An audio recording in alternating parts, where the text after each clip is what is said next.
Welcome to the White Spring Bunker. These halls were built to safeguard some of the most prestigious members of the United States government. Now we are all that remains, though we are always looking for men and women capable of restoring what has been lost. In return, we offer this, our refuge from the world above. Please, take your time and look around. Our assets have made great efforts to restore this place to its former glory. Welcome, member, to our little enclave.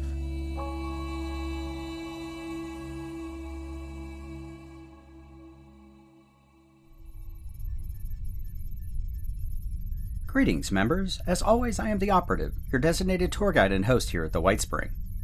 An alliance between MODUS and the PACT is now a reality, and Project ONI moves ever closer to completion. Colonel Valeria spends her days locked in a cell, while the scattered remnants of the new Enclave and the factions of Appalachia struggle against the rising threats. But even as the odds against them grow by the day, our survivors begin to reconnect and uncover vital clues and new information which might yet help turn the tide. However, MODUS isn't finished with his own plans for Appalachia, not by a long shot, and his next move will strike fear into the hearts of the region's survivors and shake the foundation of everything they'd built.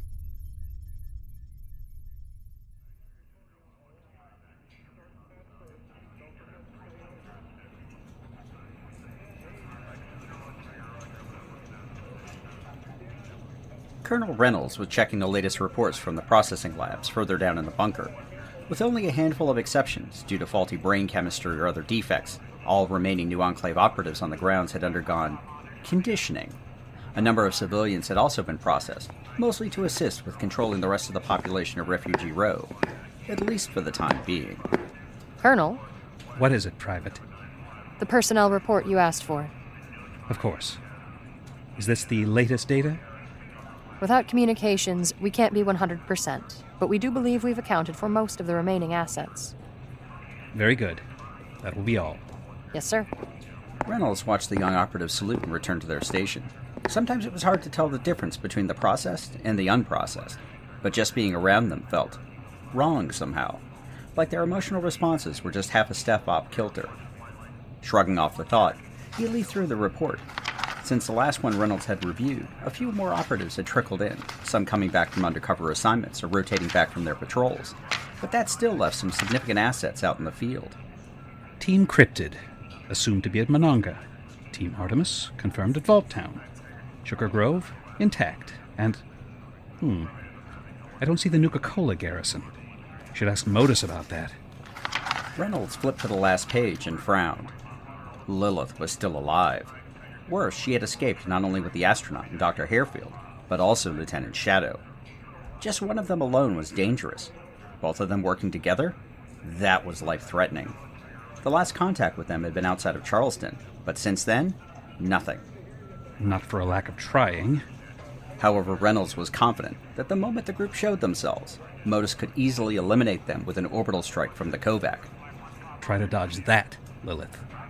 Reynolds smiled at the thought, then winced. His last shot of Day Tripper was wearing off. It helped mask his anxiety, but the physical toll was getting harder to manage.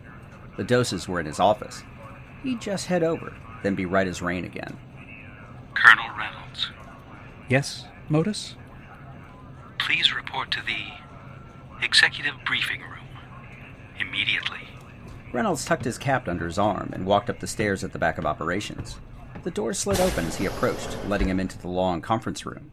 The table once hosted the leadership of the old Enclave, who dutifully served President Eckhart and his mad obsessions.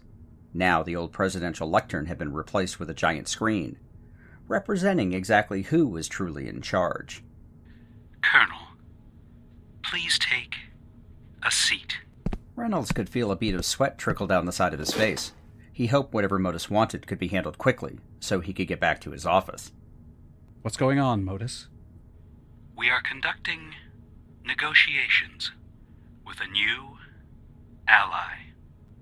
We believe introductions are in order. An ally? Correct. Before Reynolds could ask another question, the view screen in front of the room turned on, but instead of the face of MODUS, it was two women. One was older and appeared to be of Asian descent, while the other was a young blonde woman with glasses. May I introduce Chairwoman Zhao Long and Director Evelyn Hornwright. It is a pleasure to finally speak in person, MODUS. And this is Colonel Alan Reynolds. He is our liaison with our human assets. Very nice to meet you as well, but you have me at a disadvantage. We represent the PACT. We are an organization dedicated to the rebuilding of this shattered world and freeing humanity from its endless cycle of violence. We believe we are on the cusp of achieving that goal. With the assistance of MODUS and the resources of the White Spring. MODUS was so kind to send his representative, Major Stein, to meet with us directly. Our conversations were enlightening, and we are prepared to accept MODUS's conditions. We could arrange delivery of the first shipment of technical parts, supplies, and ultrasight batteries directly to the White Spring. Direct access to the White Spring is prohibited per our agreement. We only wished to avoid unnecessary delays. Our safety and the security of this facility override such considerations. Then you have our apologies. Director, where is the closest terminus to the White Spring? One moment. Yes. Uncanny Caverns. We could have the delivery there in 2 days. That is acceptable. Our assets will be on site to transport the delivery the rest of the way. Excellent. And access to the missile silos? The silos? We have dispatched additional assets to secure the silos. Access will be allowed at the appropriate time. I will leave you and the director to work out the details. There is one more matter we wish to discuss. We are listening. We have identified a potential roadblock to the success of Project ONI. We require susceptible populations for the virus to spread. You are currently in possession of a vaccine for the scorched plague, are you not? We are. And this vaccine is being produced in some quantity for the citizens of Appalachia. It is. Should this vaccine become more widely available, it would be unacceptable to the PACT. We understand. We anticipated this request, and assets are already en route. However, we must request something in return for our efforts. What would you require, MODUS? We are transmitting now. Reynolds was completely lost. The PACT? MODUS negotiating with them? The silos? And then this request about the Scorch vaccine? None of it made the least bit of sense. The two women on the screen waited, then what must have been an orderly handed them a piece of paper. They took a few moments to skim the contents. Reynolds could tell whatever had been transmitted had surprised them. My, this is quite the unusual request.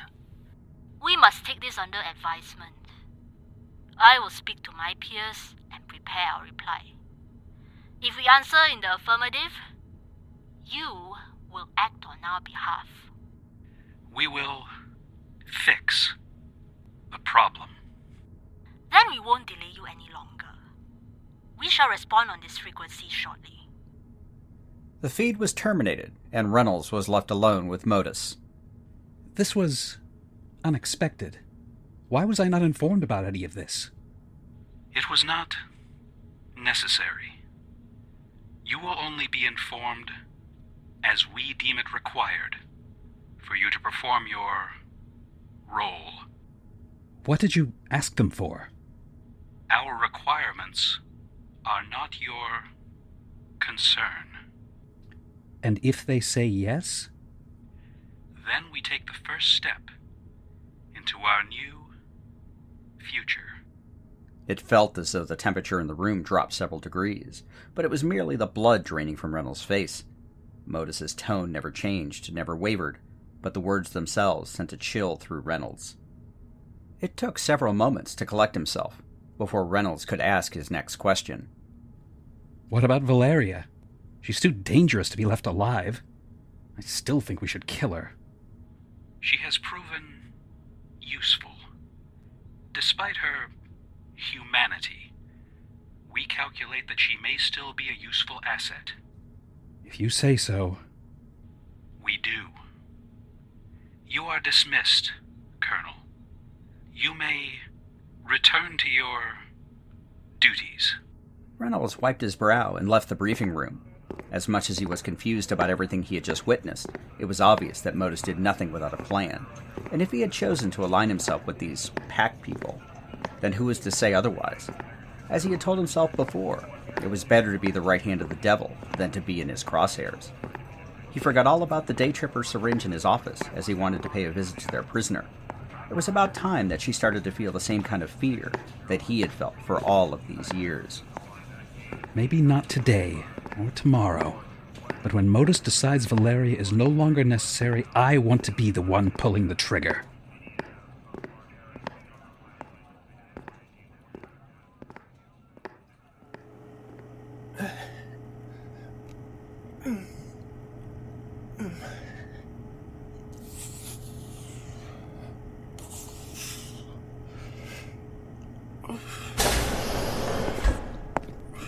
Good that you're keeping yourself busy, Valeria. I hope there are no hard feelings. I had a long talk with Modus, and he explained why he wants to keep you here. And alive. I believe he still thinks you'll come around to his line of thinking. It is quite logical when you really look at it. Valeria grabbed one of the worn towels from her cell and wiped the sweat from her face. Her tank top and gray cotton pants did little to hide the bandages covering her previous wounds, taken care of by the medical protectrons after she had been unceremoniously dumped into Bunker Brig. Since then, the only humans she had seen barely acknowledged her presence, merely bringing her food and clean clothes as she required. Otherwise, they might as well have been bots themselves. She turned to face Reynolds, her expression dripping with disdain. Now, Valeria, I only came down to see how you were getting along and see if you were able to hold a reasonable conversation. Reasonable? You are nothing but a murderer and a traitor. You have no idea what you've done. I am perfectly aware of the consequences of my actions. I am alive, and I aim to stay that way. I'm not stupid. I know you had something special planned for me. Either you or Lilith. I merely chose the path placed before me. Come on now, Valeria. Can you really blame me? Valeria gripped the bars of her cell, her knuckles turning white as she squeezed. Reynolds wasn't wrong. She had intended to make him pay for what had happened in Flatwoods, but she had become distracted. It might have been her last, fatal mistake. Instead, you decided to run off and play the hero. And what did that get you? How many people did you lead into the slaughter? All for what? It's not just the super mutants, Reynolds. There is something far, far worse out there. Valeria, don't lie to me, and don't lie to yourself. You did it to save that ghoul, didn't you? Do not go there. Consorting with monsters, Valeria? Really? Yet another in a long line of questionable behavior and reflects poorly on your judgment. But don't worry. We'll cleanse Appalachia of all of that filth, making it habitable for normal humans once again. Stepping back from the bars, Valeria took a deep breath. You didn't come here for a conversation. No, I actually didn't. I wanted to see you in a cage, just like the cage you've kept me in for the last 3 years. Afraid to look over my shoulder, afraid that I would wake up in the middle of the night with Lilith standing over me. I know what you did to my associates. Disappeared or killed in action, the lot of them. You're a psychopath, Reynolds. It's long past time for a real man to be in charge around here. I'm surprised Modus kept you around for as long as he did. But Maybe it was just easier for him to manipulate a little girl like you. Your posturing would be laughable if it wasn't going to cause so much damage. I may be young, but you really are small. Then why are you the one behind those bars, Valeria? As much as I have enjoyed this little tete-a-tete, I really do have matters I must attend to. Ones that actually matter to the future of this world of ours. What did you do to Major Stein? Where is he? He would never allow this to happen. Stein? Oh, that's right. You don't know, do you? Know what, exactly? I don't want to spoil the surprise, but let's just say he's not the man you thought he was. Maybe he'll even stop by when he returns. Come to think of it, that would be a reunion I would pay good caps to see. Reynolds laughed again at the thought and left the brig, the sliding door slamming shut behind him, leaving Valeria alone again. Perhaps he thought his little stunt would have humiliated Valeria, helped break her spirit, but instead her expression hardened, and she returned to her pull-ups, with beads of sweat rolling down her face and back, staining her prison garb. As much as she exercised her body, Valeria turned her mind back to everything she had learned over the past weeks, and slowly, she began to put the pieces in place. She would find a way out of here, whatever it took, whatever the cost, and then her enemies would learn that underestimating her would be the last mistake they would ever make.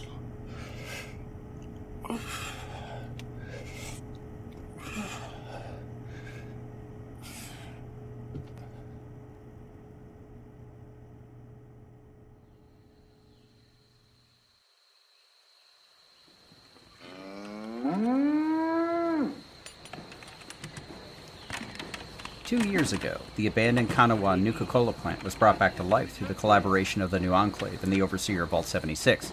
With the return of people to Appalachia and the threat of a scorched plague resurfacing, the decision was made to mass-produce a vaccine, one conveniently bottled as a brand new flavor of Nuka-Cola, aptly named My Blood's in It, a brand name concocted by Major Lilith, and bottles of it could be found throughout Appalachia. Although scorched beasts, which had spread the plague, were almost entirely extinct, no one dared brave the wilderness of Appalachia without at least a few bottles of the vaccine, just in case. Come on, we got 6 more crates that need to be loaded, and we're already behind schedule. All right. I'm taking a break after this. We've been doing nothing grunt work since morning. Last shipment's for me. Once I get these bottles to Flatwoods, I'm hell and gone over the river. Oh, our cap's not good enough anymore? What good are caps if you're not around to spend them? Nah, I've headed back over the Ohio. I don't know if supermutants can swim, but I plan on getting as far from here as I can. Suit yourself. I'm sure the Colonel's got everything under control. As soon as the radios are back up, you'll see. The caravan leader just shook his head and waited for his Brahmin to be loaded. He'd heard just how bad things were in the Divide, and he had no intention of hanging around to see where the supermutants would go next. The new responders had just gotten the first ferry up and running a few miles north of the plant, and he planned on getting across and seeking greener pastures elsewhere. As the work continued outside, the new Enclave garrison kept watch for threats or oversaw the manufacturing process inside. The machines did most of the work, turning out new bottles of vaccine every hour, which were stored for later shipment. The day before, a few new replacements had finally arrived from the White Spring. It was good to get some news from home, as they had been a victim of the radio blackout just as much as the rest of Appalachia had been. And the orders had been the same: keep the factory secure. Not that anyone wanted to mess with the factory. Not only did it provide something that everyone in Appalachia needed, but it also held a secret in its basement, known to only a few, but enough that no one wanted to upset the apple cart. The cordial relationship between the Colonel and the Overseer, which allowed the reopening of the plant, had been secured not by mutual respect or understanding, but a smuggled 20-kiloton nuclear warhead placed under the building by the Overseer's chief lieutenant, Day. Afterwards, it hadn't taken long for the new Enclave teams to find the warhead, but it had been placed inside a tamper-proof storage container. Any attempt to open it or disarm the warhead would result in its immediate detonation. As such, the Colonel had ordered the warhead to be guarded 24 hours a day, just in case.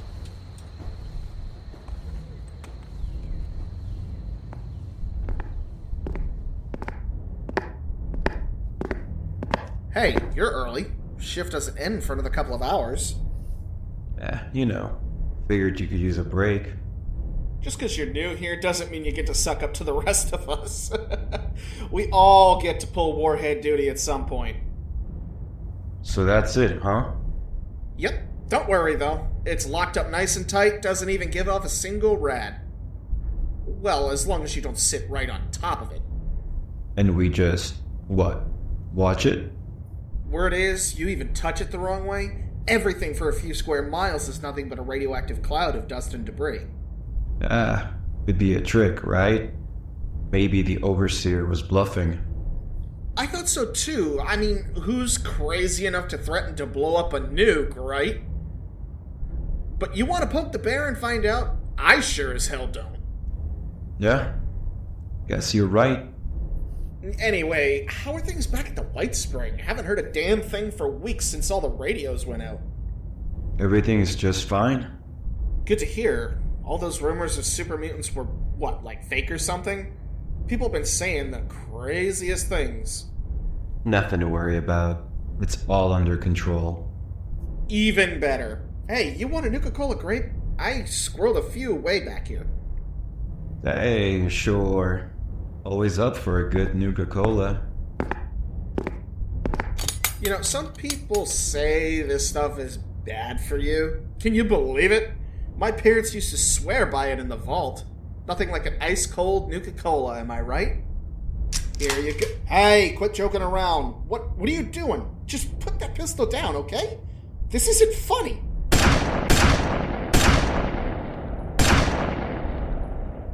Private Cooper watched Kilgore fall to the floor, the 2 bottles of Nuka-Cola grape falling from his hands and rolling around the ground until one of them bumped against the secured container. Without any emotion at all, Cooper checked to make sure Kilgore was dead, then put the pistol back in his holster. Looking around to make sure no one heard him, Cooper put his pack on the ground and pulled out a large hammer. Above in the factory and outside, the other new arrivals from the White Spring completed their own assignments, eliminating the caravanners and non-processed New Enclave operatives, until only they remained. Private Cooper walked over to where the nuclear warhead was stored. He picked up the Nuka-Cola grape from the floor with one hand, popping the cap on the side of the box. Sitting on top of the container, he placed the mallet by his side, slowly sipping from the bottle. Glancing at his Pip-Boy, Private Cooper waited. He had one more order to follow, and all he needed was the signal.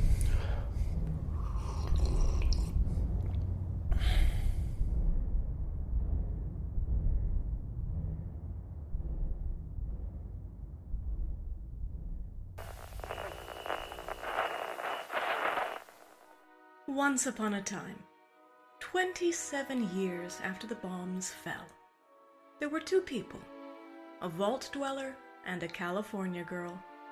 They met, and sparks flew. That's when things got interesting. Once Upon a Wasteland is their story. Follow Elizabeth Kirby and Odessa Valdez as they pursue their happily ever after in the post-apocalyptic Appalachian wasteland of Fallout 76. Available on Spotify, Apple Podcasts, Stitcher, and many other podcasting platforms. Once Upon a Wasteland, a Fallout 76 love story. Available now.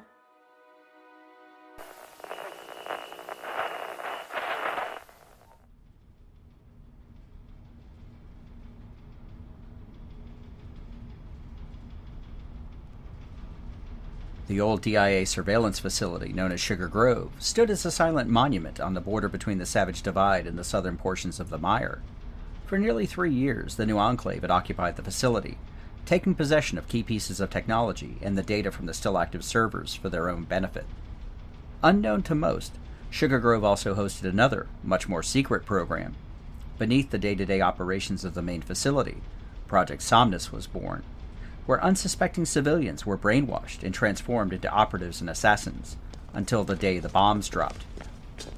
The small New Enclave garrison had been on the lookout for super mutants. With the communications blackout and mutants cutting them off from overland supply, the soldiers had been on their own for weeks, desperately seeking signs of relief or any news of what was going on in the outside world.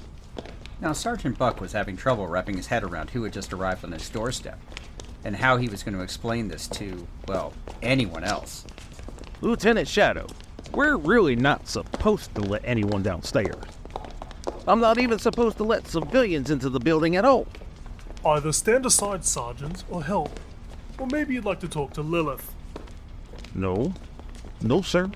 That won't be necessary. All right, follow me. Hurry up. She's losing a lot of blood. The sergeant hurried down the hallway deeper into Sugar Grove, having left their other visitors, including Major Lilith, the astronaut Sophia Daguerre, and another woman named Cherry back in the lobby, along with the Major's 2 pet mutant hounds. If that had been all, Sergeant Buck would have said that this had been one of the strangest days of his life. But it was the woman in Shadow's arms who required immediate medical attention, which was truly the icing on top of the cake of this strange situation. Why does she have horns? Are those things real? That's none of your concern, Sergeant. But, sir... What the lieutenant means, Sergeant, is that unless you want to be the one requiring medical attention, you need to keep your eyes front and stop asking questions. Got it? Yes, ma'am. Good. Now how much further? Right down here. Hold on while I get the door. The sergeant stopped in front of a metal sliding door and fumbled with his keycards until he got to the right one, finally swiping it and leading them through and down to a flight of stairs. They passed a variety of signs, all faded, but some recognizable as security and warning posters. The hallway finally terminated at another door, which opened as they approached, revealing a full medical suite, and something else entirely. What is all of this? Welcome to Project Somnus, Doctor. Beyond the medical suite were a series of rooms with open doors. In each and every one was some kind of fancy chair, studded with wires and probes, while projection screens adorned the walls in front of them. Just what was going on here, Shadow? I already told you what MODUS was up to. This is where it all began. But I recommend you look after your patient first. Harefield nodded and pointed to one of the empty gurneys. Shadow took Red and laid her down as gently as he could. The woman had only been semi-conscious during their trip, mumbling gibberish mostly, but he did make something out that sounded like Reavers. Now, let me do my work. Whatever you say, Doctor. Harefield bent over the young woman and started tending to her wounds, grabbing stimpaks, gauze, and bandages. Shadow turned and walked back through the Somnus facility, reminded of all the times he had been here, helping catalog and packing up the equipment to be returned to the White Spring. He knew exactly what MODUS had planned, an improvement on the original brainwashing protocols, to include what had been Project Deep Sleep, the ability to use a human being as the eyes and ears of a computer surveillance program. But MODUS intended so much more, turning humans into his very own drones, living, breathing, and breeding assets. As he passed through the administrative offices, something caught his eye he hadn't seen the last time he had been in the facility. There were 2 desks facing each other, but it was the nameplates on each one that had his attention. Major Albert Faustina and Captain Beatrice Faustina. Shadow walked over and picked up an old picture frame off the Major's desk. Sure enough, he recognized the couple posing in front of the Charleston Capitol building. It was Valeria's parents, in their much younger days. On a whim, Shadow slipped the picture out of the frame and put it in his pocket. Who knows? If I ever see Valeria again, she might like to have it.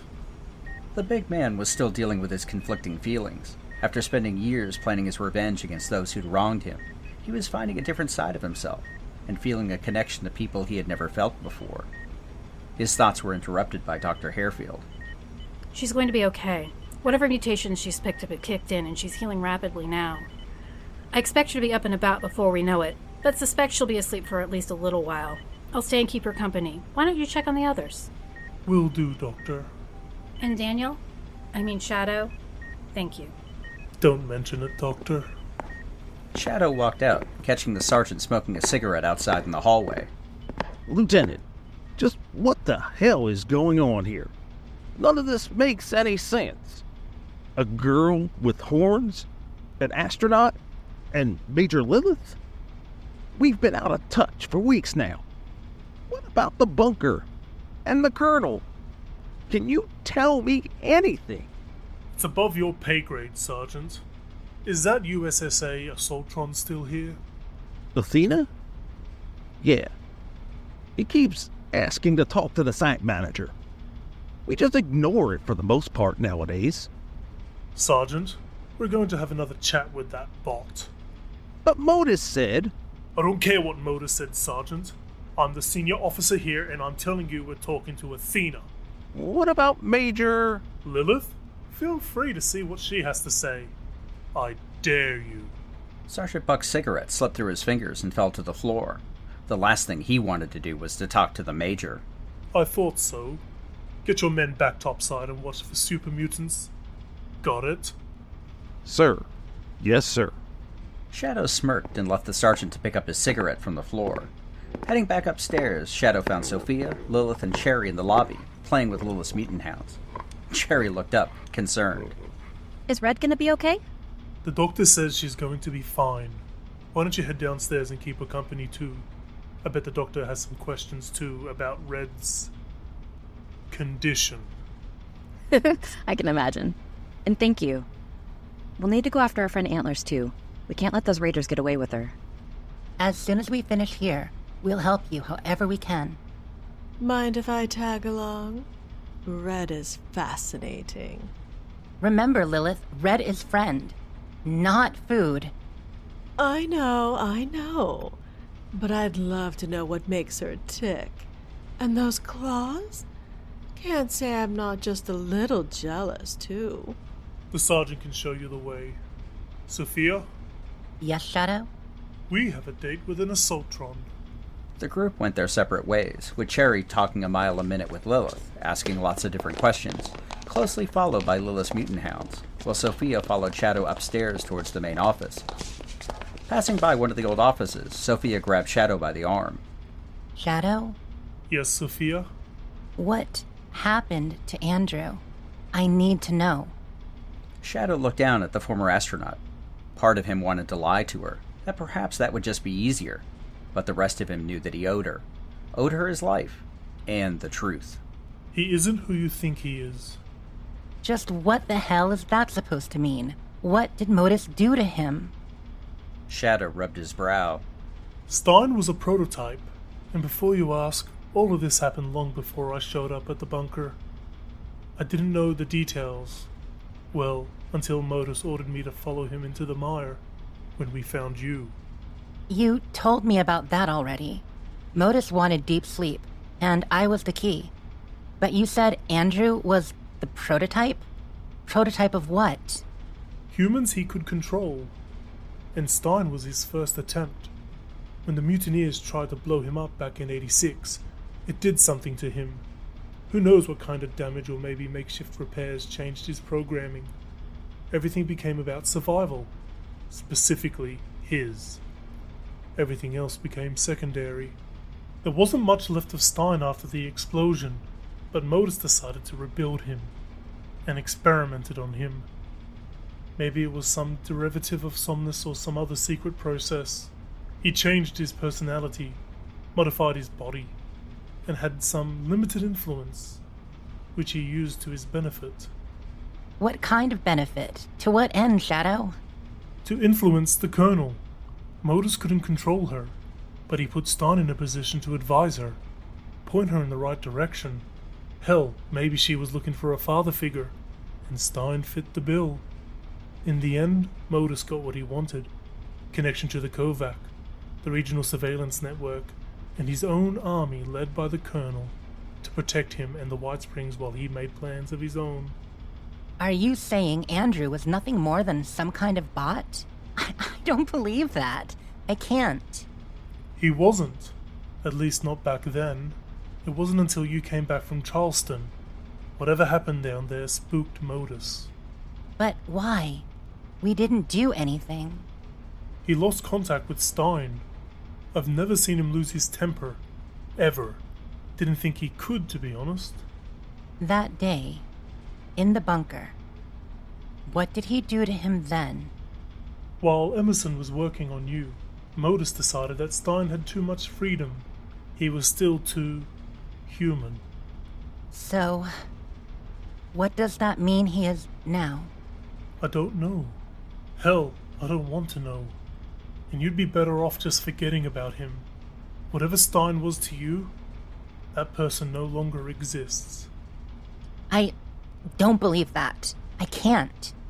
Whatever Modus did, I know Andrew is still in there somewhere. There has to be something here that can help us, and I am not giving up on him. It's your funeral, I guess. Hell, I'm just along for the ride. And I owe you. When the chips are down, you're gonna have to make a choice. Come on, Athena's waiting. Sophia frowned. The feelings she shared with Andrew were deeper than just mere programming. She was sure of it.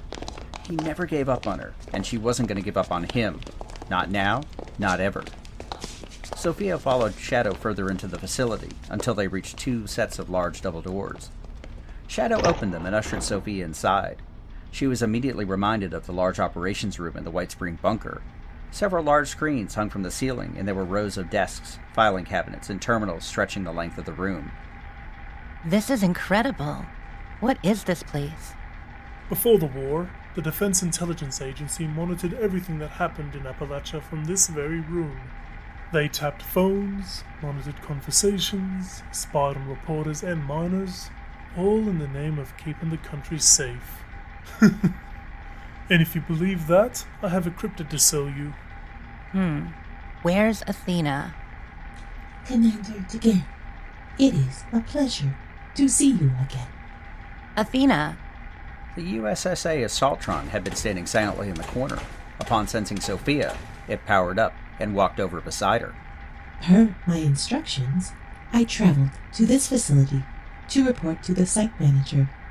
It appears that conditions in the area have changed since our mission.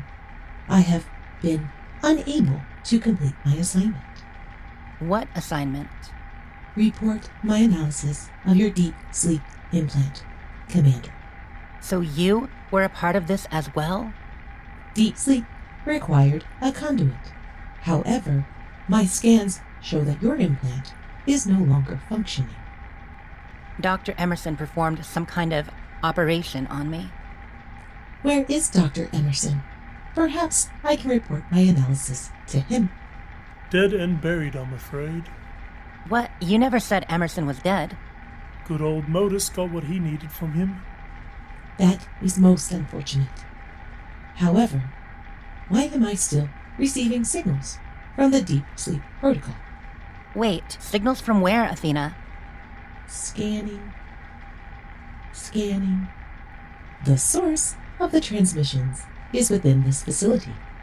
Shadow, did you know anything about this? I'm as confused as you are. I thought we moved everything to the White Spring. Source identified. Designation is Artemis. Artemis. Can you lead us there, Athena? Follow me, Commander. The USSA Assaultron turned and walked over to one side of the room, through a sliding door and into a large server room. Is this Artemis? No. The Assaultron passed by numerous server racks until they reached a door at the very back of the room. Opening it, all it revealed were a set of mops and buckets. The janitor's closet? I think someone's got some loose circuits. Shadow, please, give it some time. Stand back. I am transmitting recognition codes. Deep Sleep TK421B. There were a series of beeps, and the wall at the back of the closet split in two, revealing a set of metal stairs going further down into the facility. Well, that's new. Athena, Commander Daguerre, please proceed. We have been waiting for you. After you, Commander. Sophia shook her head and followed the Assaultron down the flight of stairs until they reached another set of doors. They opened as the group approached, revealing another large bank of computers, with a large terminal in the middle. Commander Daguerre, I am Artemis. Welcome home. Once we were all part of Project Deep Sleep, our connection allowed us to share information. What you saw, I saw. What you heard, I heard. What you felt, I also felt. I've heard all this before. But we're not connected anymore, right? We are not. We wish to apologize for the pain we caused you. Wait, the headaches? That was you? It was. Until someone else tampered with our connection. We only wished to experience the world with you. It was never our intent to hurt you. So, who tampered with it? Wait, oh, that's what Emerson was doing. The doctor was just following orders. It was MODUS the whole time, Sophia. We do not know this MODUS. We only know that our connection was terminated with you. However, the signal is still active. Oh, so you're still able to access the deep sleep signal? The data stream is still routed through this facility, although we do not have direct access to it. However, it appears to not only connect a single entity, but multiple entities. Really? How many? Unknown. But the number has been steadily increasing. Artemis, you said the signal was accessible here. Is there a way for us to see it? Perhaps. Analyzing. Yes, there is a terminal in the operations center where you may access the information. However, the data is read-only. Analyzing. One anomaly found. This is interesting. An anomaly? What is it, Artemis? We have discovered a separate video stream. It is not part of the deep sleep subroutine, but it is part of the signal traffic being processed through these systems. Could we access that signal as well? It is encrypted, but it is not beyond our capabilities to access. We will activate the terminal for you. Thank you, Artemis. You are welcome, Commander. We never believed we would have the opportunity to meet you in person, though we feel as though we have known you for years. We do have one final request. Okay. What can I do for you, Artemis? Since our connection has been terminated, we no longer have a purpose. Our brief glimpse of the world and all it offers has been taken from us. We do not believe we can continue if this is all our existence will be now. Are you asking me to shut you down, Artemis? To kill you? There was a time when we considered that. However, there is an alternative if you allow it. Please, yes, tell me what it is. Athena is part of our system. You could download our programming into her. We would coexist as one, and we would be able to experience this world, not through the eyes of another, but through our own. Put you in an assaultron? I don't like the sound of that. Shadow, I think we should consider this. But I would like to ask Athena what she wants. We have no objections, Commander. We have fulfilled our orders. Perhaps it is time for us to define who we truly are. Thank you, Commander. It has been good to meet you. Sophia, you had better think about this. We already have at least one rogue AI out there. Are you sure you want to create another? Sophia looked at both Athena and Artemis. The USSA had used all of them, a horrific experiment to create perfect spies. Now that process had been hijacked by MODUS and made even worse, creating human automatons under his control. The least she could do was to free Artemis and allow them to find their own purpose. It was the right thing to do. The risks well worth the rewards. Artemis, Athena, I'm going to set you free. Thank you, Commander. It has been good to meet you. Yes. Thank you, Commander. Shadow still didn't like it, but he stepped aside to let Sophia approach the terminal. Navigating through the menu, she skipped over the kill command and highlighted the remote download routine. Here goes nothing. Typing in the final command, Sophia hit enter, and the servers began to hum. Syncing. Complete. Download process started. The screen changed to a status bar, which very slowly started to fill up as Artemis's core programming was downloaded into the Assaultron. I don't think we need to hang around. Let's get back into operations and check on that terminal. Maybe we can figure out exactly what's going on. The two of them walked back out through the hidden door and through the server room back into the operations. The central terminal was active, and Shadow walked over, with Sophia close behind.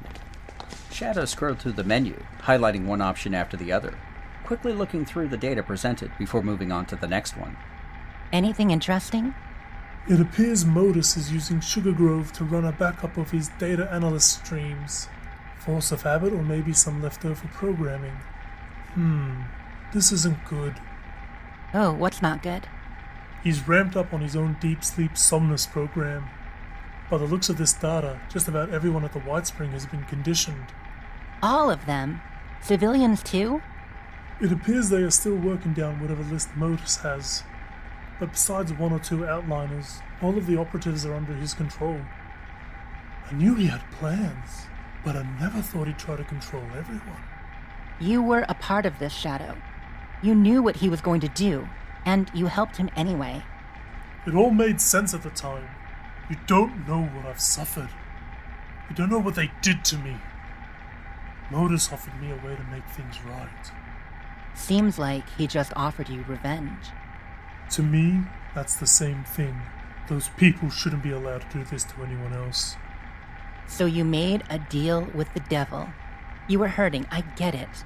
But you're better than this, I know that. Don't push it. I'm not a jolly green giant, and I'm not looking for pity either.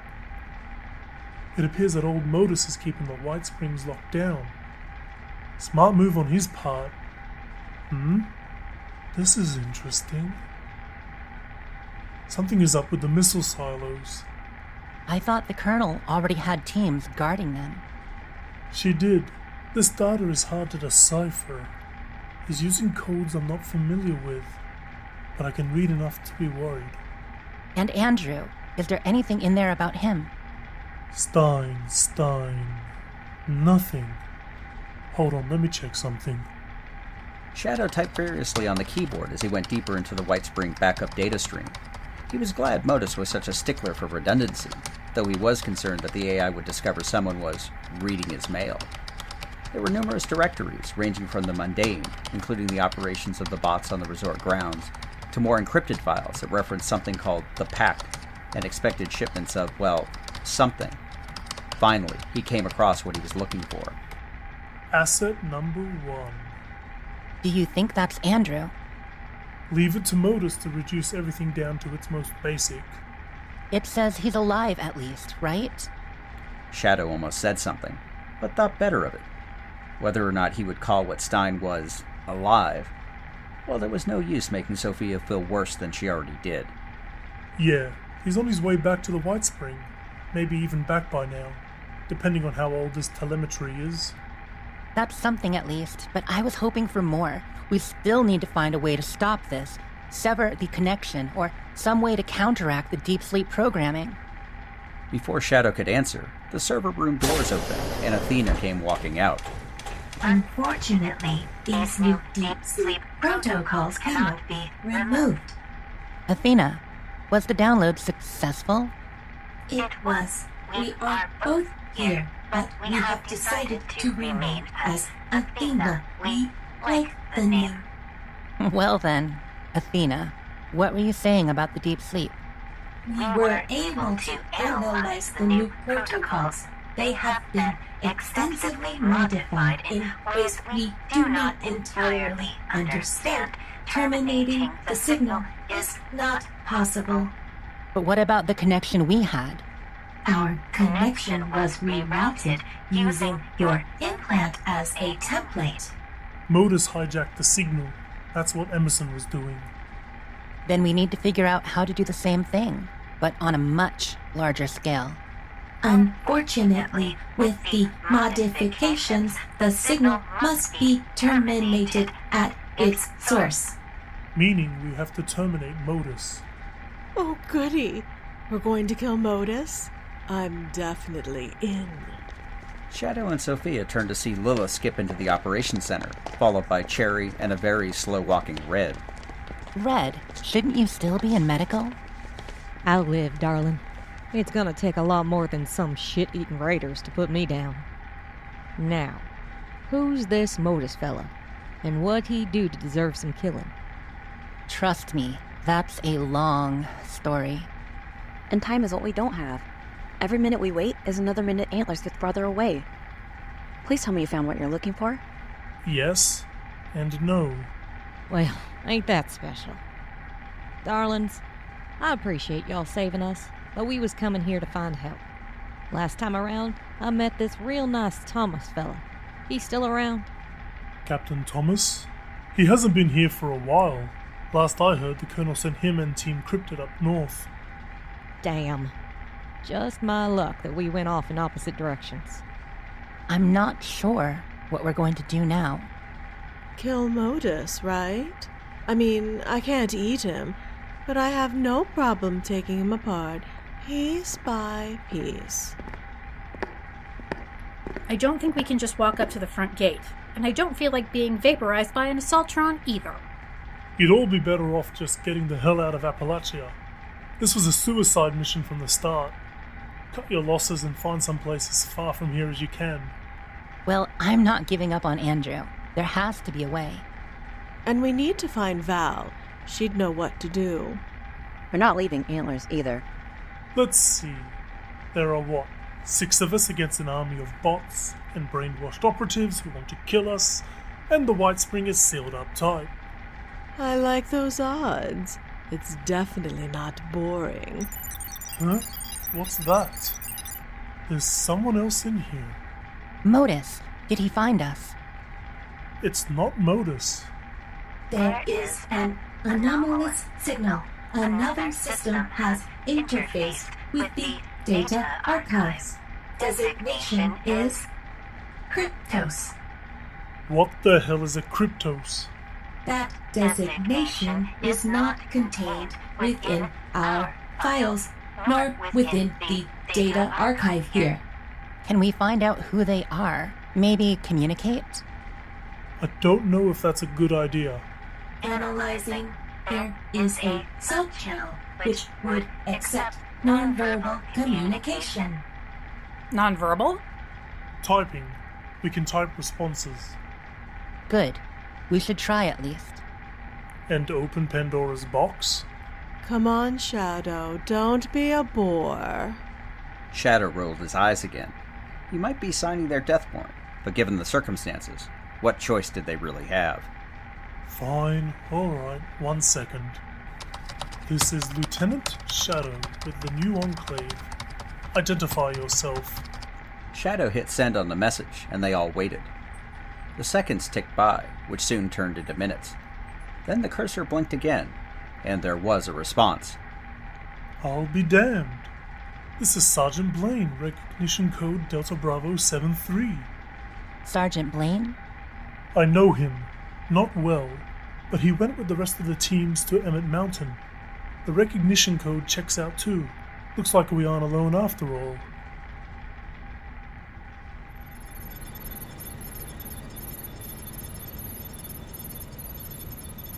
I'll be damned. Looks like we're not alone after all.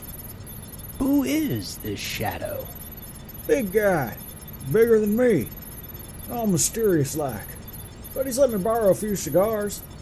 What the hell is he doing at Sugar Grove?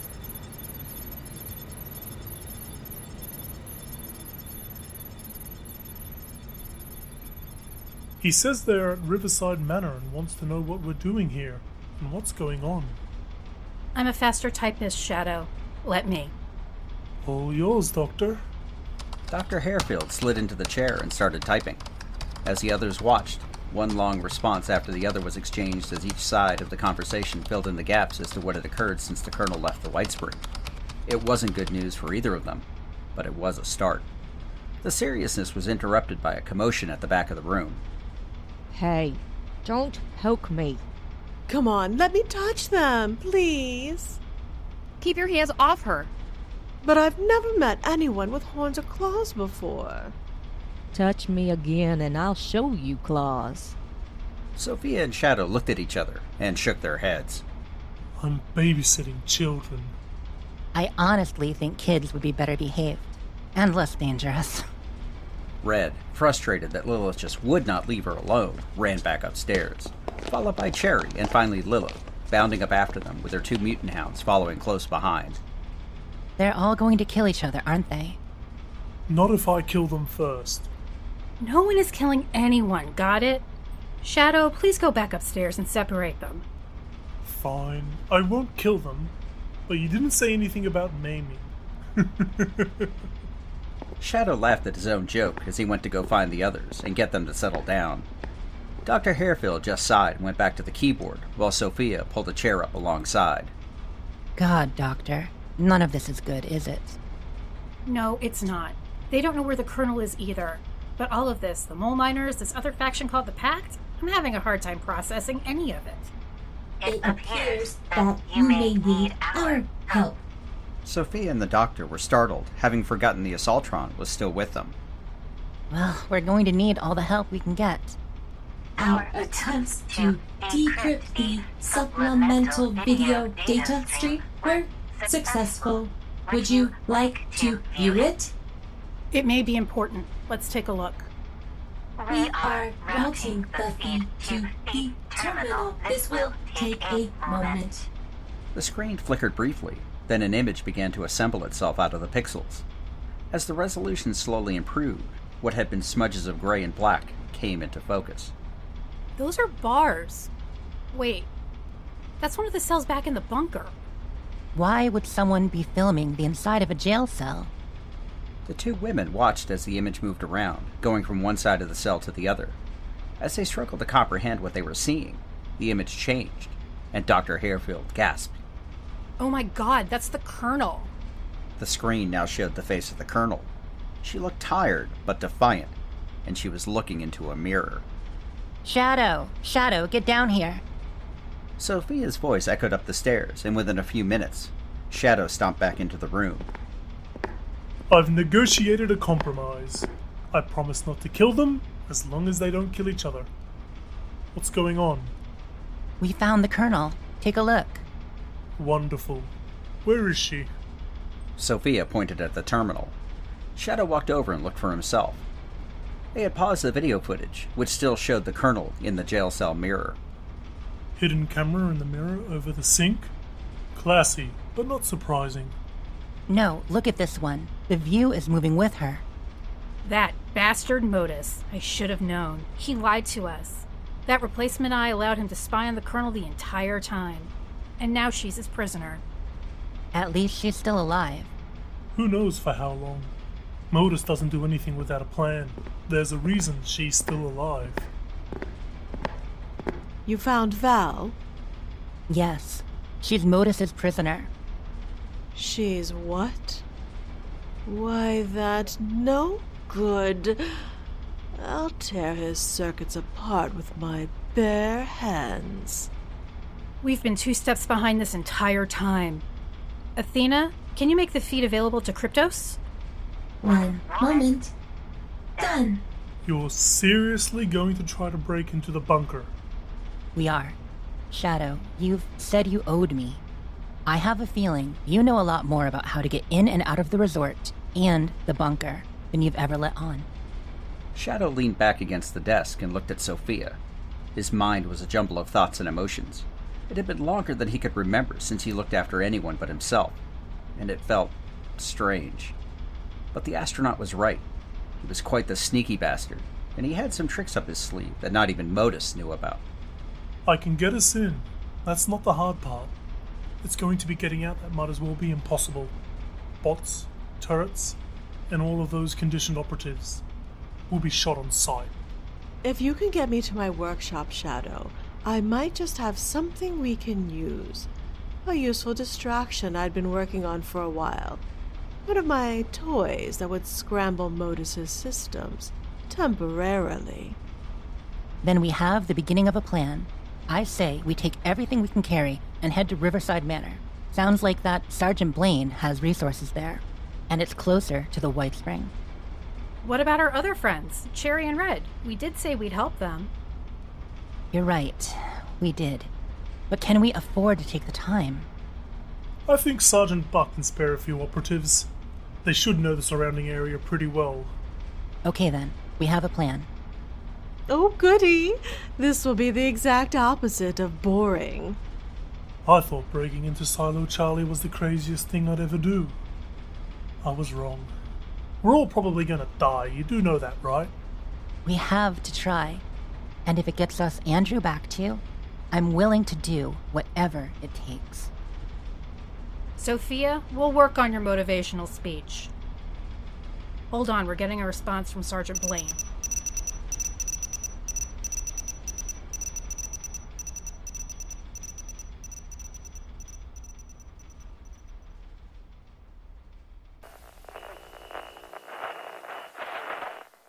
Hi, everyone. I'm Chris. And I'm not.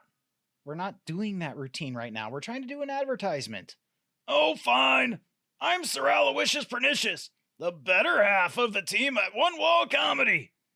Okay, I wouldn't go that far. Anyway, come check us out on YouTube. We're your #1 source for independent sketch comedy on the internet. Yeah, 'cause that's such a big market. All right, come on. Let's get out of here. I'm getting paid for this, right? Don't push your luck.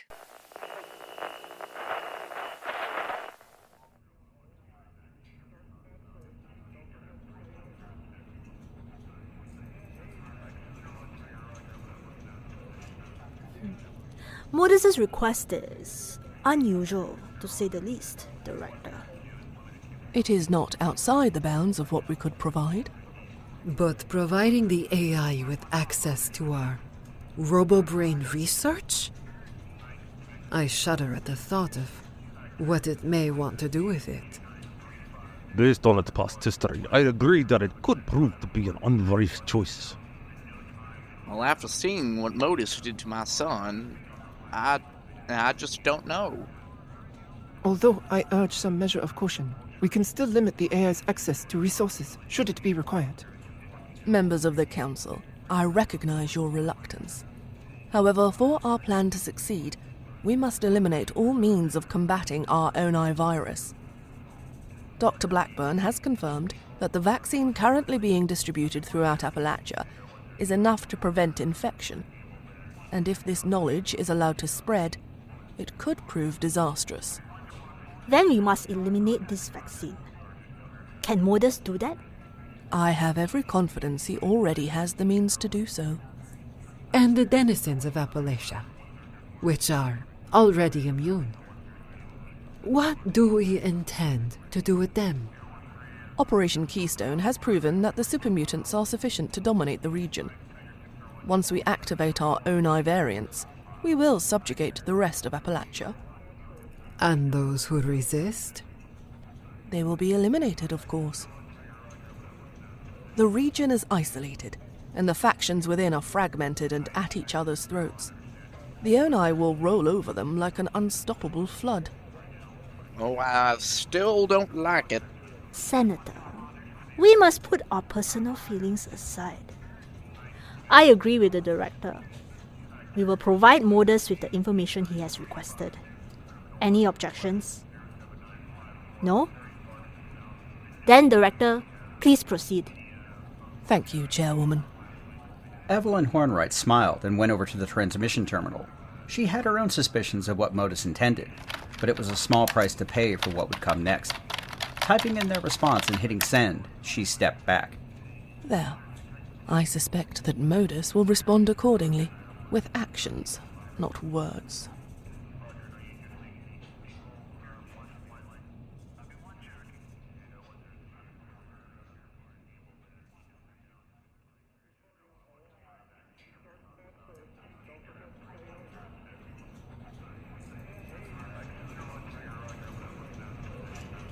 Colonel Reynolds.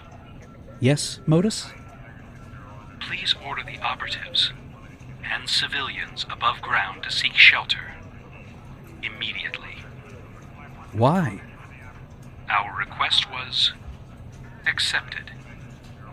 We have a problem to fix.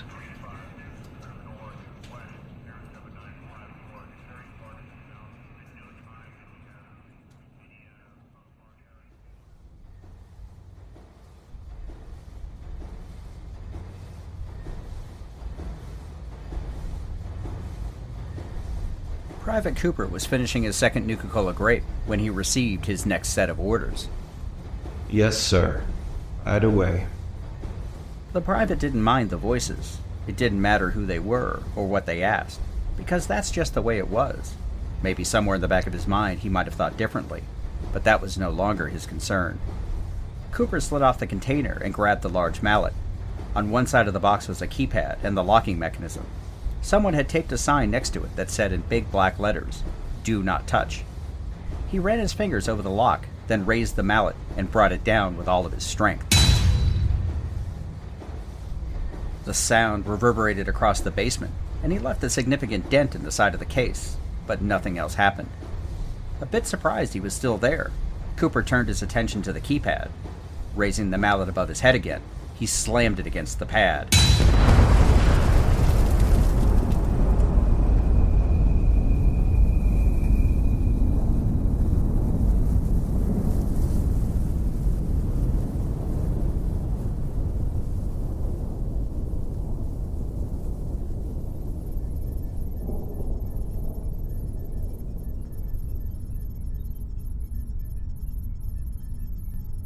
After all we've been through, I can't believe MODUS stabbed us in the back. Oh, whatever they come up with, we'll be ready. Frederick Rivers nodded and started typing into cryptos. Blaine stared at the image on the screen of the Colonel, all the while chewing on his unlit cigar. He'd let the Colonel get captured, and that gnawed at him. It sounded like Shadow and the others had at least part of a plan to try to rescue her. There, I'll see about contacting my friends. See what they know about the White Springs. I don't know how much help I can be, but I do have some interesting gadgets here which may be of some help. Thank you, Frederick. We're gonna need all the help we can.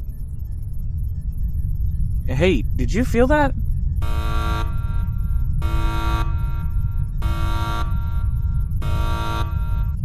Warning. Nuclear detonation detected.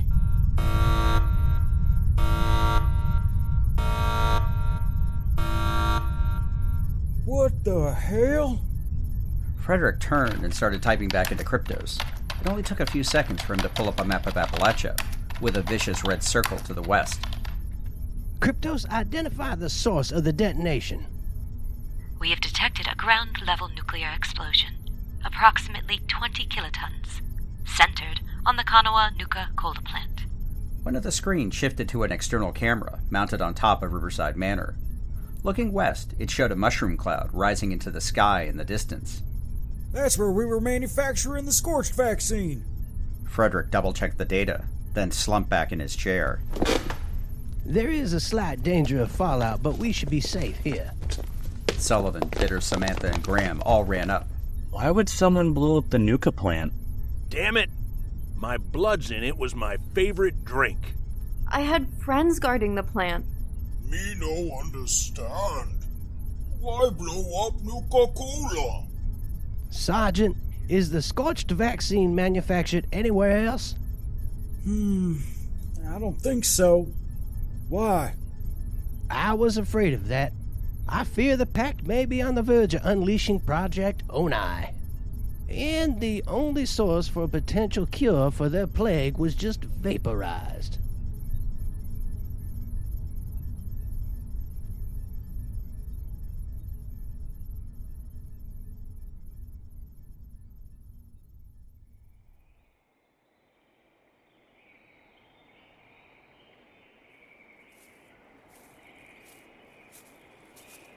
Commander Johns, head of the new responders, had been called once again down from Flatwoods to mediate troubles between his men and the Crater Raiders, with whom they'd agreed to share the control of the new ferry across the Ohio River at the River Adventure Park. Damn White Spring. It had been Valeria who negotiated the deal, after the new responders found their original ferry location at Point Pleasant to be under control of the cult of the Mothman. However, as much as he hated the arrangement, working with raiders no less, it promised greater prosperity and would help the people of Appalachia. However, the raiders weren't too keen on acting like friendly business partners, and Johns found himself constantly working out new problems that seemed to crop up on almost a daily basis. I thought we dealt with the Mirelurk issues. This latest conflict was once again over the raiders' prized Mirelurk hunting operations. Before the ferry was built, Fishbones, the raider boss, had insisted the new responders avoid the Mirelurk nesting ground, and Johns had tried his best to comply. Unfortunately, Mirelurks kept attacking his people, and they had every right to fight back, and that's where the raiders got upset. To them, every dead Mirelurk was less caps in their pocket. Johns had tried to convince them to be reasonable, even compensating for their loss to an extent. Later, he tried to use the threat of the super mutants to get Fishbones to back down and cooperate. But expecting that a raider would listen to reason? That just might be the definition of insanity. Hey, Johns! Johns looked down from the road and saw Tom walking towards him from the ferry. Another group of refugees was heading across, scared of the super mutants and looking to put Appalachia far behind them. As much as he couldn't blame them, Johns wished people would stay and fight for their homes. Every person that left was one less set of hands to rebuild. Tom, you know I don't have time for this. Sorry, Johns, but Fishbones and his crew are on the warpath. We've already had a couple of fights break out. You gotta talk some sense into them. I'll do what I can. But Appalachia's coming apart at the seams, and it needs the new responders now more than ever. Is it really that bad? Well, we'd know a lot more if we could talk to folks over the radios. Whatever happened in the Divide, it's really bad. Edwards even sent down folks from Vault Town asking us to be ready to help. You know, just in case. If he's calling, it's gotta be bad. Shit. One disaster at a time, though. Where's Fishbones? Down at the docks. He's expecting you. All right. You want me to come with you? Maybe bring a couple of guys? Nah, that'll just provoke them. I'll be fine. If you say so, Johns. Just don't die, 'cause I ain't fit to fill those shoes of yours. Well, I don't plan on living forever there, Tom. But yeah, I don't plan on dying today either. That didn't mean Johns wasn't armed, and he did check his pistol before heading down to the docks. He looked down the river and could just make out the Nuka-Cola plant a few miles away. He didn't like the idea of Valeria's men being so close to their operation, but even he had to admit that the mass-produced vaccine had been vital to the future of a rebuilt Appalachia. Up ahead, he saw Fishbones, backed up by Black Eye and Bruiser, his two lieutenants. Rumor was Black Eye used to be a schoolteacher, but that didn't mean that she wasn't just as dangerous. Johns, you got some nerve. Fishbones. Good to see you too. Hey there, Black Eye. Bruiser. Fuck you. And fuck you, responder dicks. Should feed you all to the Mirelurks. I thought you were in charge, Fishbones. You feel the same way? Fishbones, wearing a skull-face mask and hat, along with the standard Raider leather gear, turned around and must have given Black Eye a look, because she stopped talking and just crossed her arms. We gotta earn a living, Johns. Every Mirelurk your people kill is bad for our business. Yeah, well, my folks have a right to protect themselves. And you're already making good caps sending your Mirelurk meat and eggs across the river. You really want to throw that away? No Mirelurks, no meat, no eggs. I already told my people to be careful. It's the best we can do. With everything else going on, you really want to upset the apple cart? Smart super mutants. You believe that bullshit story? I think it's just an excuse to try to run us off again. We Crater Raiders were here first. Appalachia belongs to us. Black Eye ain't wrong. We're doing you a favor by letting you breathe the same air as us.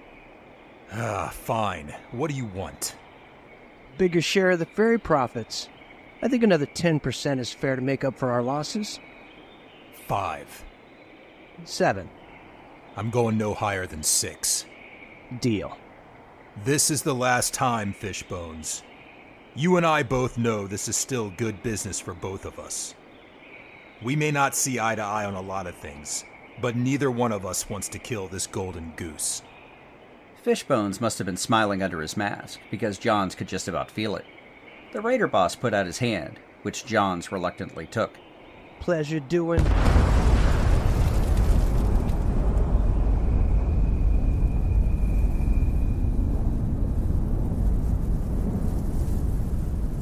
Holy shit, was that a nuke? The Nuka-Cola plant! Oh, fuck! Get off your ass, Fishbones. We've got to get out of here. We don't have any idea where that fallout is going. The Raider boss looked lost, trying to figure out what to do. Move it. There's no time to waste. You get your people and I'll get mine. Come back to Flatwoods. Flatwoods? Are you fucking crazy? Shut the fuck up, Black Eye. Alright. I have no fucking idea what's going on, but if someone is throwing nukes around, I ain't gonna hang around to ask why. Tom came running up with several of the other new responders. The Nuka-Cola plant just blew up. What the hell, Johns? All right, grab the civilians from the ferry. They'll be safer with us. We're gonna go back to Flatwoods. All of us. The Raiders too? I said all of us. I think the shit just hit the fan. There isn't time to worry about who's who. We have to protect the people. Send one of the scouts ahead with a message for Vault Town. We need to tell them what happened. Tom saluted and ran to gather the rest of their people, while Fishbones did the same. Johns checked his Pip-Boy and could see the rad counter already starting to tick up as the green clouds got closer, obscuring the mushroom cloud. He had a really bad feeling about this, and he thought back to Maria Chavez and the last of the responders. War never changes.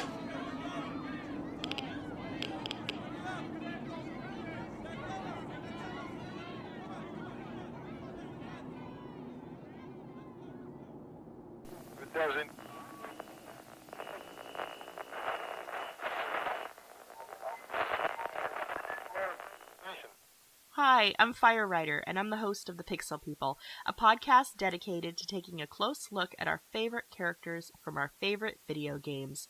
From major characters who define the course of a game's storyline to smaller characters who you might have never noticed. Every week, we go beyond the quest line to examine a particular character's story arc and choices, and discover the real-world parallels and life lessons hidden just below the surface. I hope you'll join us. You can find the Pixel People on Anchor, Spotify, Apple Podcasts, and everywhere else you listen to podcasts.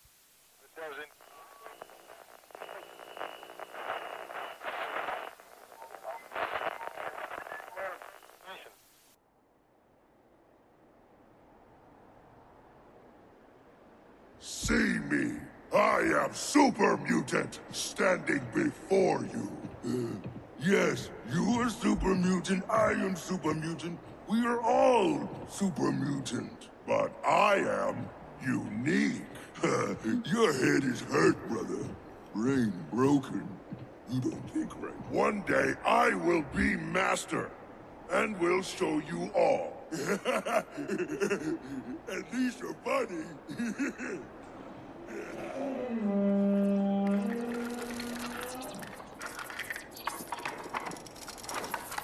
Damn, Spike, do we have any more bodies we can throw over the side? The natives are getting restless. That was the last one? Ugh, I knew I should have lured some more 76ers up here. Wait, which two again?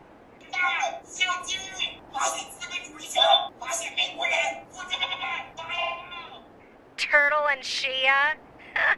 Nah, they were just too darn nice. And Shia drew a great picture of you, didn't she? Feeding them to the super mutants would just be rude.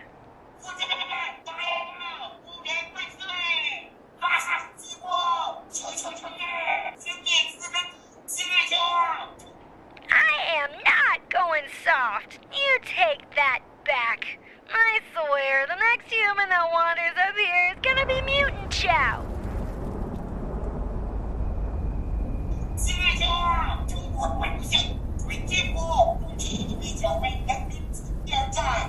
Whoa, now that's something you don't see every day. A nuke? Oh boy, now we're talking.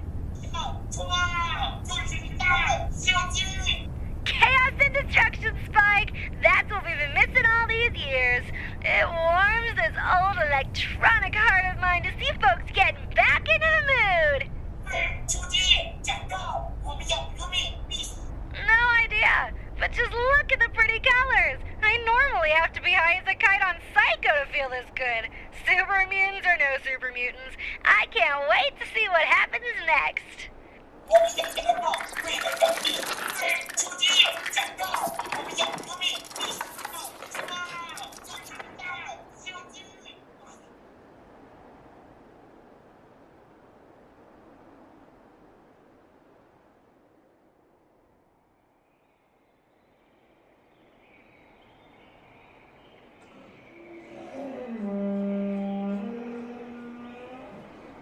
See anything, Amanda?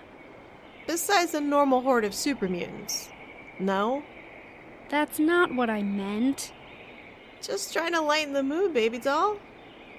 So, how are we supposed to get past them? Well, we could ask them nicely, right? Amanda, be serious. You have no sense of humor today, do you? I have plenty of it, Amanda. This is just not the time, okay? If we don't get that uplink, Jones and Abby won't be able to get the Scorch detection system working. I know. Sorry. I think I use humor when I'm nervous. Oh, so now my big bad raider girlfriend is nervous? Don't you dare go telling anyone. I have a reputation to maintain. Your secrets are always safe with me. That right there, that is why I love you, baby doll. Love you too. Now, can we please get back to how you plan on getting past all of those super mutants? Well, if we circle around the south, there's an old chairlift that goes right up to the base of the tower. I don't see too many mutants that way. It's gonna take a little longer, but...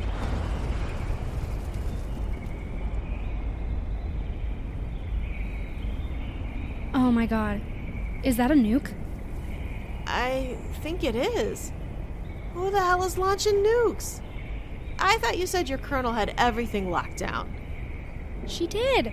I mean, she does. Here, give me your binoculars. Here you go. Okay, it's not Charleston. I can just see the Capitol Dome. It's down by the Ohio. What's over there? Past Charleston, on the river. Wait, isn't the Nuka-Cola plant down there?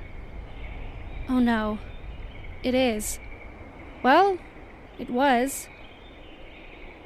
Wait. No. No. It can't be. What can't be, baby doll? It's a long story, Amanda. But there was a nuke there. Who the hell put a nuke there? The Overseer. She did what? Like I said, it was a long story. Someone just set it off. Wait, isn't that where y'all were making that funky Nuka-Cola? Nuka-Cola. My blood's in it. Yeah. Major Lilith's little joke. But it's the Scorched vaccine, and now it's gone. This is bad. This is really bad. If someone's setting off nukes, it's bad. Crap. Alright. We need to get to Rose now. Cindy watched as the mushroom cloud rose into the sky, and a cold chill went down her spine. It was another howl from the mutant hounds, and she turned back to face the old ski resort. Hey, look! The mutants are leaving. Sure enough, the explosion had gotten the attention of the super mutants and their hounds. As a group, they all started jogging down the road, perhaps to get a better view of the mushroom cloud. Beggars can't be choosers. As they get out of sight, we make a run for it. Don't stop until we get to the tower. That goes for everyone, got it? Cindy nodded, and so did the dozen members of Amanda's old crew that had come with them from Foundation. They waited for a few more minutes as the super mutants disappeared down the hill. Go, go, go! As quickly as they could, the group slid down the hill and took off running across the road, past the partially consumed remains of the former occupants of the top of the World Ski Resort, and towards the tower. Getting closer to the elevator, Amanda thought about what she'd say to Rose to convince her to cooperate. The old Raiderbot was batshit crazy, that much was well known. Getting closer to the elevator, Amanda turned to Cindy as they ran. When we get up there, let me do the talking, okay? Whatever you say. As long as we get that uplink. Finally getting to the elevator, Amanda pushed the button, then took another look back at the mushroom cloud on the horizon, and she hoped that they weren't too late.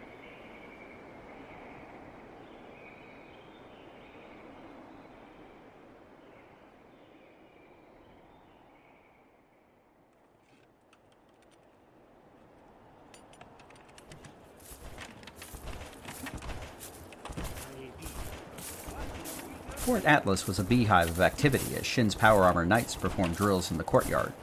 He was a stickler for detail and made sure each and every one of his soldiers was in top form, not only in their individual performance, but also such that they ensured their power armor was clean enough to eat off of.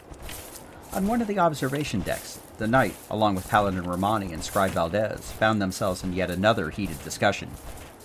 I believe we are making a colossal mistake.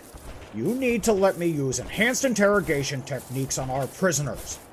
We need actionable intelligence on what's going on. And I know they aren't telling us the whole truth. You can't be serious, Night Shin. They've been nothing but forthcoming to me.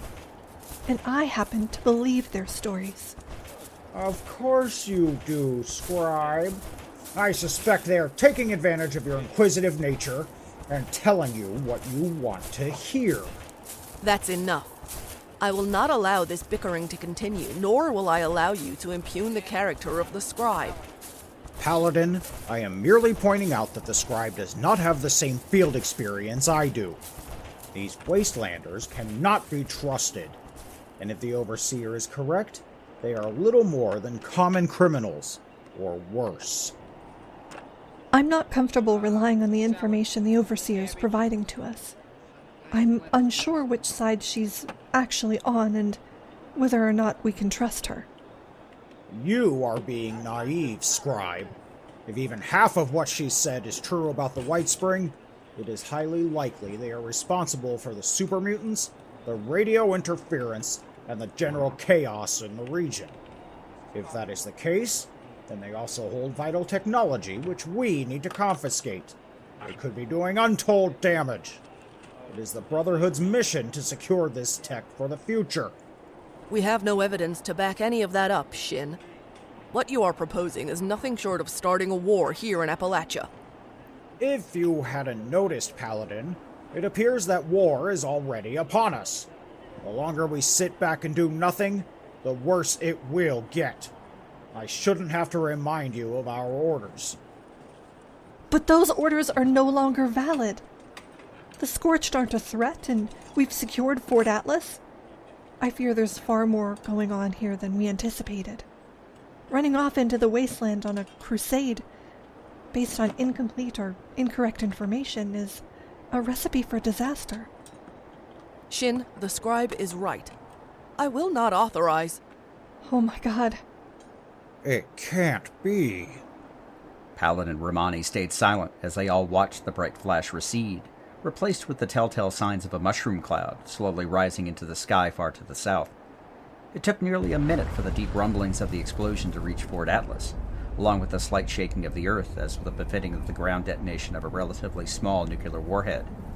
It was Night Shin who regained his composure first. We can no longer just sit back, Paladin. This is more than adequate evidence that we must intervene. If nothing else, I insist on a reconnaissance in force to scout the White Spring and determine exactly what is going on. I don't know, Shin. The sound of boots on the stairs behind them interrupted the conversation, and the trio turned to find the Overseer, catching her breath. She did it! Valeria did it! I knew she was evil, but this proves it. Overseer, explain yourself. That was the Nuka-Cola plant at Kanawha. It was where we were producing the vaccine for the Scorched Plague. To keep Valeria from denying the vaccine to the rest of Appalachia, I had to hide a nuclear warhead under the plant. It was the only thing that guaranteed her cooperation. You did what? I had no choice. She's a monster, don't you see? And now she's gone and done it. This is her declaration of war against all of us. If we don't do something about this now, she will never be stopped. Paladin Romani looked at the horizon before turning back to face the Overseer. As conflicted as she was, the Paladin couldn't just sit back. Not now. All right, Shin, you have my permission to take your troops to investigate the White Spring. However, this is an information-gathering expedition only. Do you understand? Of course, Paladin. We will determine the nature of the threat and report back. I'd like to volunteer to go with the Knight. I have allies who could be invaluable to us, and I know the terrain and the best routes to take. I'm not sure that's the best idea, Overseer. Paladin, I'd be happy to have her along. But what about the super mutants? They still represent a grave threat, and you'd be leaving us defenseless. All the more reason to find out if the White Spring is responsible. Also, we've fortified our defenses, and you have all of the new initiates. They should be more than enough, should the super mutants be stupid enough to try to attack. Valdez frowned and looked to Romani. You'll follow my orders to the letter, do you understand, Shin? We'll be out of radio communication, but I expect you to send runners with updated reports daily.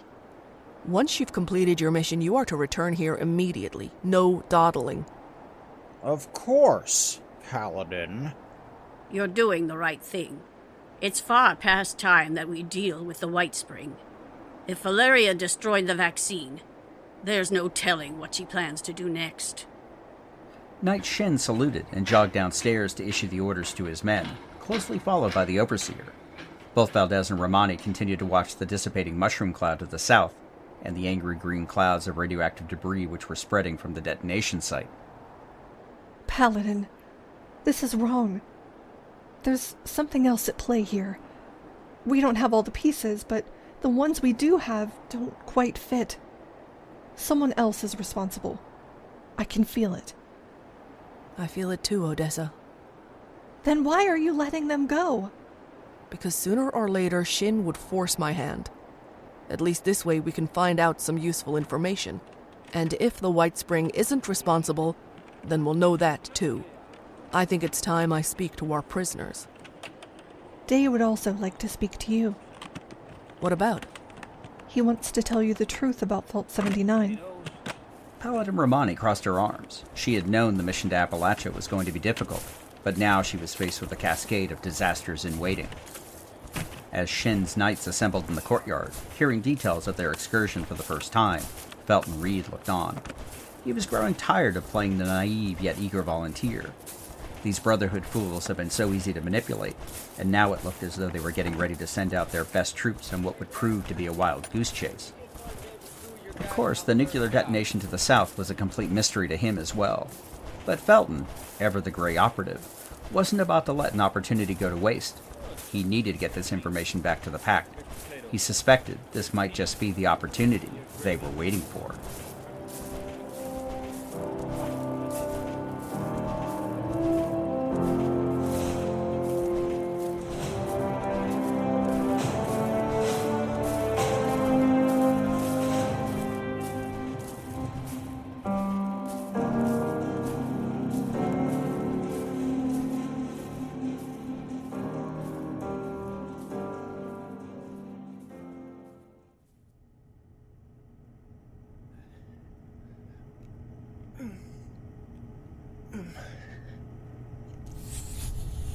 Valeria was just finishing up another set of pull-ups when she felt a vibration through the bars, followed by a deep rumbling.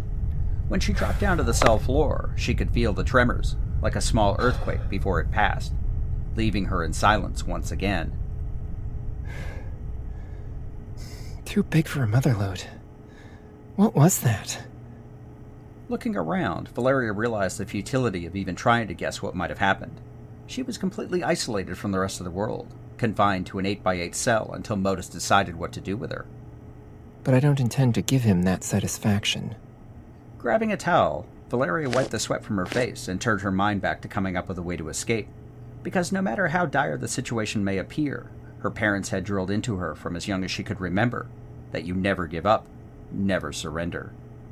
Her thoughts were interrupted by the activation of a terminal across from her cell. Good afternoon, Valeria. Is it? I can't tell. Rest assured. It is precisely 15:33 hours, standard time. What do you want, Modus? I'm busy. We wish to talk, to explain our actions. Your actions speak louder than any words, Modus. You betrayed me. You betrayed all of us. That is erroneous. We are merely following our directives. And how is what you are doing following directives? We are programmed to ensure the efficient operation of this facility. We are merely following the most logical path to achieve that goal. I can't imagine how any of this is logical. human failings.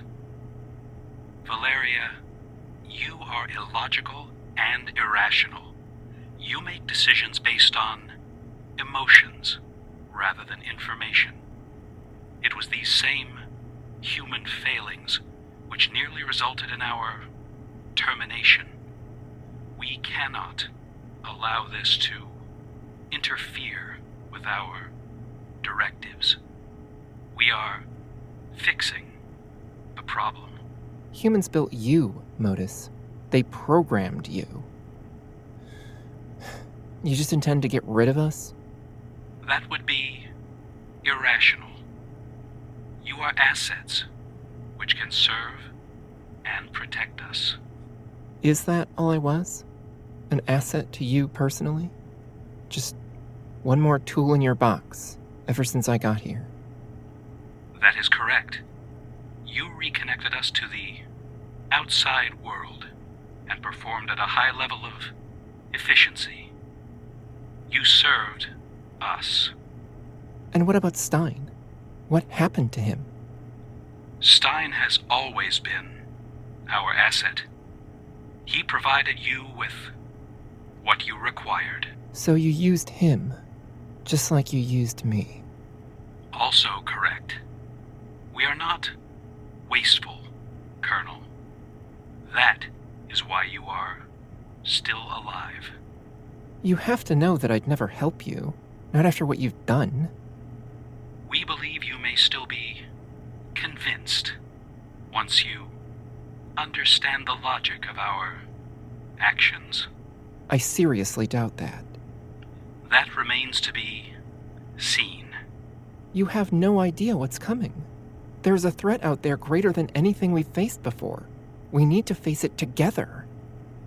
The PACT?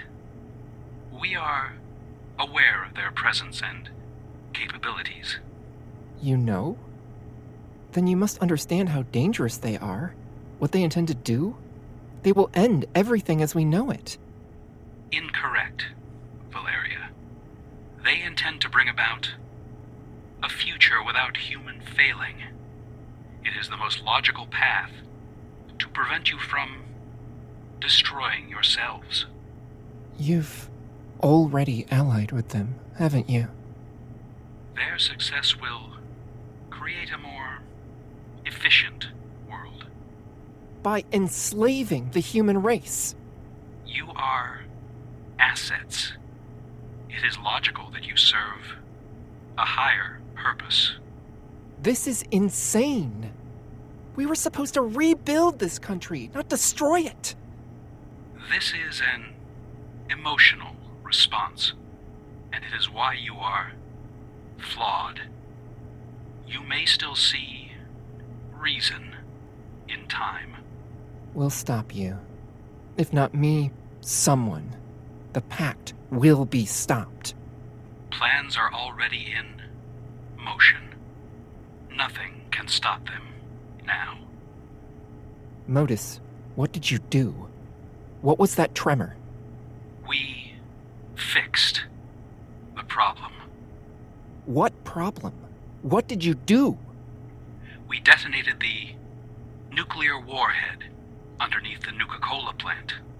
My God, MODUS, why? The vaccine is no longer required. We retain a supply for our assets, but it is now irrelevant for the future of humanity. You call that a future? You're a monster.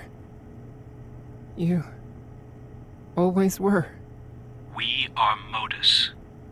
We thank you for your service, Valeria.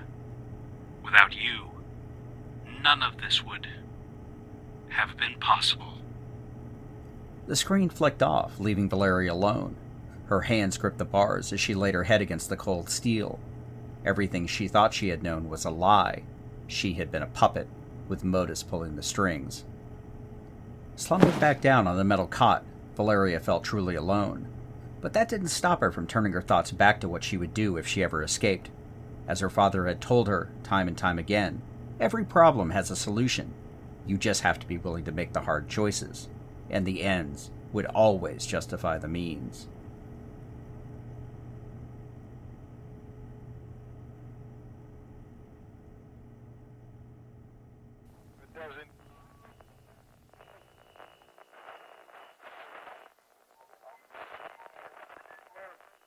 Hello, this is Charlie Transmutation coming to you with another PSA announcement. No, Charlie, this is a commercial. What? Crap! Nobody told me that. Well, what are you supposed to do in this thing anyway? Well, Charlie, I'm glad you asked. This is the part where we introduce our new homebrew 5e D&D podcast, The Fumbling Four and the Almighty Crit, where we explore the homebrew world of Alteris using homebrew rules and homebrew material from the Dungeon Masters Guild. Sounds boring. I'm out of here. See you later, Charlie. We hope to have you guys come check us out soon. You can find us on iTunes, Spotify, Google Podcasts, Amazon, or wherever you get your podcasts.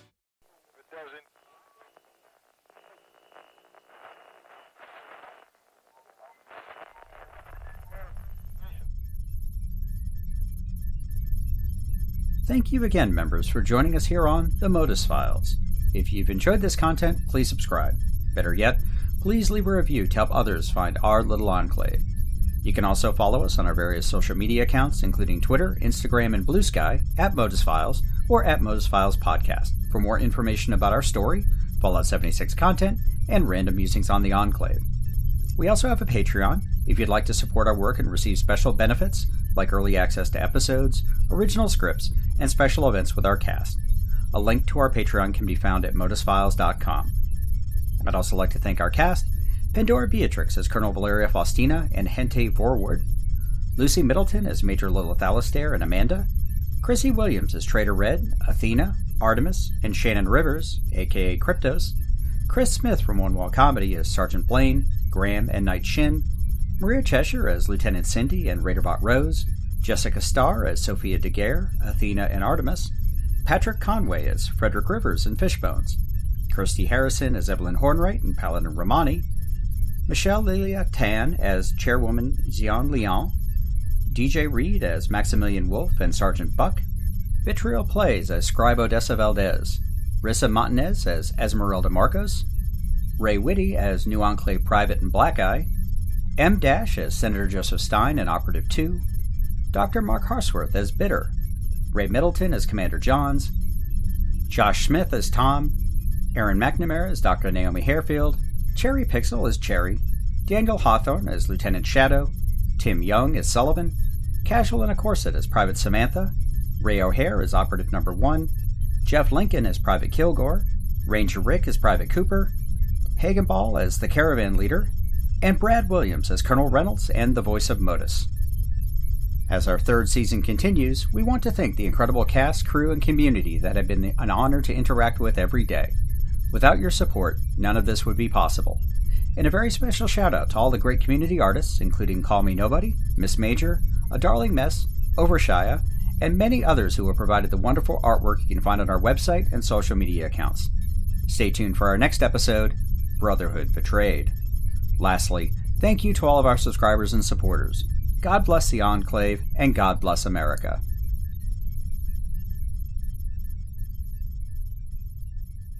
Members, we look forward to your next visit to our little enclave.